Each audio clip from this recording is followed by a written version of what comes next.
गायत्री परिवार के कर्तव्य धर्म पथ चैनल पर आपका हार्दिक स्वागत है।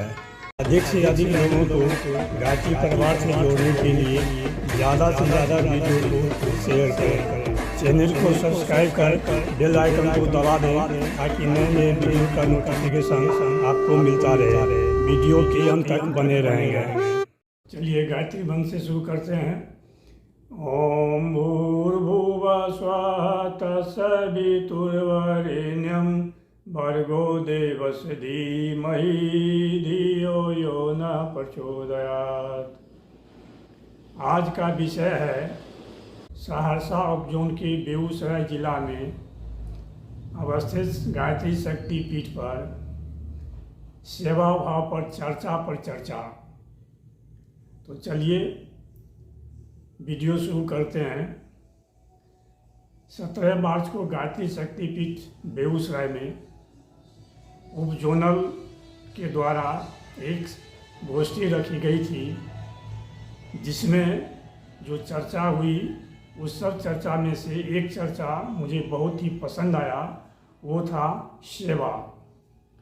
वहाँ बताया गया कि सेवा भाव होना चाहिए, सेवा करनी चाहिए। सेवा पर बहुत चर्चा हुई, लेकिन केवल भाषण के द्वारा सेवा पर कौन सा शक्तिपीठ, कौन सा जिला क्या काम किया, कितना काम किया और क्या करना चाहिए, ये सब नहीं बताया गया। केवल उदाहरण से, जो कि किताबों में पढ़ने को मिलता है, सारी बातें बताई गई। हम आशा करते थे कि इस पर चर्चा होनी चाहिए कि सेवा कैसे किया जाए। इसके साथ साथ एक बात और बता देना चाहता हूँ कि हमारे विनोद भाई कहते हैं कि बेगूसराय गायत्री परिजन सोया हुआ है, उन्हें जगाने का काम आप लोग कीजिए। जोनल से जो आए हुए थे प्रतिनिधि, उनको ये कहा जा रहा था, लेकिन हम इस बात से सहमत नहीं हैं कि बेगूसराय के गायत्री परिजन सोए हुए हैं। बेगूसराय के प्रतिनिधि उस गोष्ठी में जो प्रतिवेदन प्रस्तुत किए, उससे तो यही स्पष्ट होता है कि गायत्री परिजन बेगूसराय के सोए हुए नहीं हैं, क्योंकि वहाँ बताया गया कि पूरे बिहार में भारतीय संस्कृति ज्ञान परीक्षा में बेगूसराय टॉप किया है। फिर ये बताया गया कि कई जग हुए हैं, बहुत से अखंड ज्योति, प्रज्ञा अभियान, युग निर्माण योजना बांटा जा रहा है। तो फिर हम लोग सोए हुए कैसे हैं? गायत्री शक्तिपीठ के भवन का निर्माण देख ही रहे हैं, 3 मंजिला तक बन गया है कि 4 मंजिला तक बन गया है। फिर गायत्री परिजन सोए हुए कैसे हैं? गायत्री शक्तिपीठ पर कई तरह के चिकित्सक पद्धति के द्वारा इलाज किया जा रहा है, तो फिर बेगूसराय के गायत्री परिजन सोए हुए कैसे हैं? गुरुदेव कहे हैं कि शक्तिपीठ को जाने दो, हर आदमी शक्तिपीठ बन जाओ। तो अब हम सेवा भाव पर आते हैं। हम एक वीडियो अपलोड किए हैं, जिसका लिंक हम ऊपर में डाल देंगे, वहाँ से जाके आप देख सकते हैं कि अश्वमेध यज्ञ मुंबई में जाने से पहले कैसे पीड़ित आदमी को मेरे द्वारा सेवा उपलब्ध कराया गया। और गुरुदेव की भाषा में हम कह रहे हैं, ये हम करते ही रहते हैं।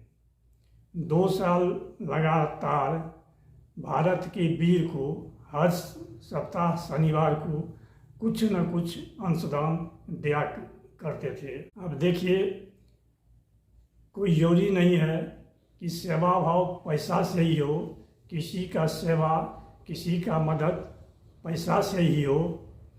अब 17 तारीख को ही जब गोष्ठी में हम भाग लेने के लिए जा रहे थे, तो वो देखते क्या हैं कि बीपी स्कूल के बगल से होके जब हम शक्तिपीठ पर जा रहे थे, तो एक आदमी को धूप में बैठा हुआ था और वो भीख मांग रहा था।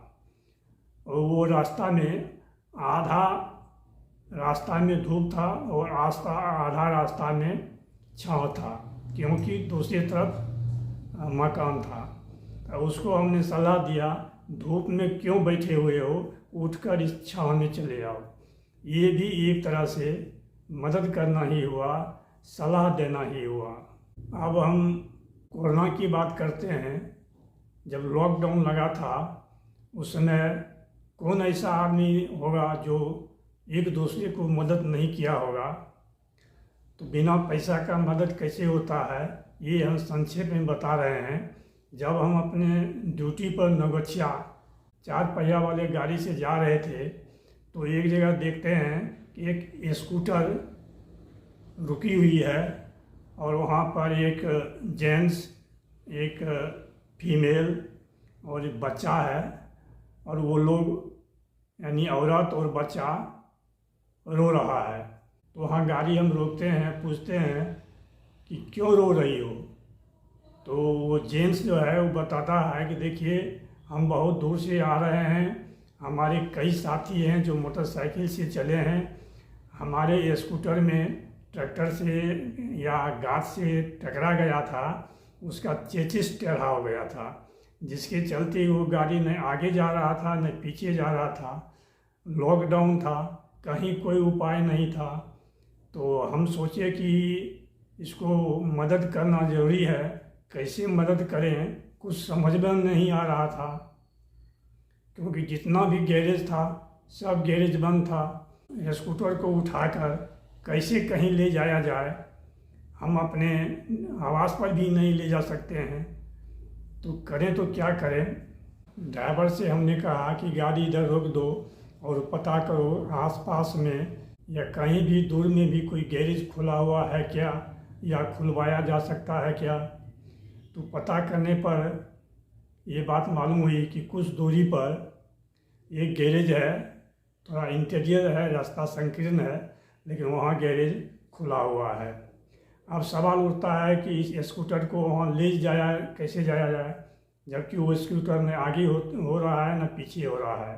तो बहुत कोशिश करने के बाद एक ठेला वाला मिला और वो तैयार हुआ। उस ठेला पर उस स्कूटर को चढ़ा दिए और उससे पूछे कि पैसा की भी ज़रूरी है, कहना ना पैसा हमारे पास है। उस ठेला वाला को कहे कि फलना गैरेज तक पहुंचा दो, और ड्राइवर को भी लगा दिए कि जाकर देखो वहाँ ये लोग पहुंचता है कि नहीं। ठेला वाला वहाँ गया, स्कूटर उतार दिया, वो खुद पैसा दिया, मुझे नहीं देना पड़ा। और तो वहाँ बताया गया कि इसमें समय लगेगा, 3-4 घंटा समय लगेगा। तो 3-4 घंटा रुकना मेरे लिए संभव था नहीं, तो हम उसका नंबर ले लिए, अपना नंबर दे दिए, हम चले आए अपने आवास पर और लगातार उससे संपर्क बनाए रखे। और शाम में करीब 7-8 बजे के बीच उसका गाड़ी ठीक हो पाया। और वो जब जाने लगा तो हमें फ़ोन करता है कि भाई साहब हम जा रहे हैं, बहुत बहुत आपका शुक्रिया, इस समय आप हमें मदद किए। तो देखिए बिना पैसा का भी मदद होता है, कोई ज़रूरी नहीं है कि पैसा से ही मदद हो। वैसे गुरुदेव कहे हैं कि हर आदमी को या कम से कम जो गायत्री परिवार है उसको औसतन नागरिक के इतना ही खर्च करना चाहिए और शेष पैसा लोकहित में लगा देना चाहिए। शेष पैसा नहीं तो कुछ पैसा अगर लगा भी देते हैं तो उसमें हर्ज क्या है, लगाना ही चाहिए। एक और घटना बता रहे हैं, उसका भी वीडियो हम अपलोड किए हैं, वो भी यहाँ पर डाल देंगे, आप जाकर देख सकते हैं। और वीडियो के अंत में भी उसका लिंक डाल देंगे, वो आप देख सकते हैं।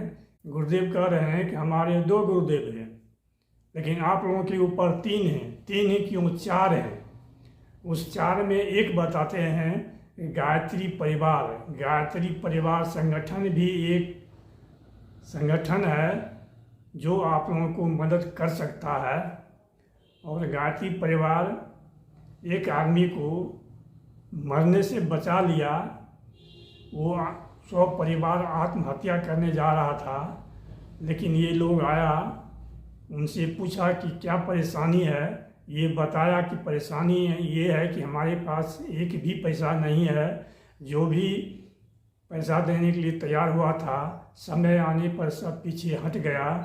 एक जोड़ा साड़ी खरीदने के लिए पैसा हमारे पास नहीं है। तो आज हम ये निश्चय कर लिए थे कि सब आदमी एक साथ बैठ के खाना खाएंगे और उसमें जहर डाल देंगे और सब हम लोग मर जाएंगे। वो गायत्री परिजन उनको डांटे, उसके बाद रातों रात सारी व्यवस्था कर दिए। उसका वीडियो हम लास्ट में डाल देंगे, लिंक वहाँ जाके आप देख सकते हैं। तो देखिए गायत्री परिवार भी कैसे अपने परिजन को मदद करता है। ऐसा विचार गायत्री परिजन के बीच होनी चाहिए। सभी परिजनों से अनुरोध है बेगूसराय और इस उपजोनल के कि जो आदमी इस वीडियो को देख रहे होंगे वो ज़्यादा से ज़्यादा इस जोन में या कहिए पूरे बिहार में शेयर करें, ताकि आदमी इससे कुछ फ़ायदा उठा सके। चलिए आज बस इतना ही। वीडियो देखने के लिए धन्यवाद। ओम शांति, ओम शांति, ओम शांति।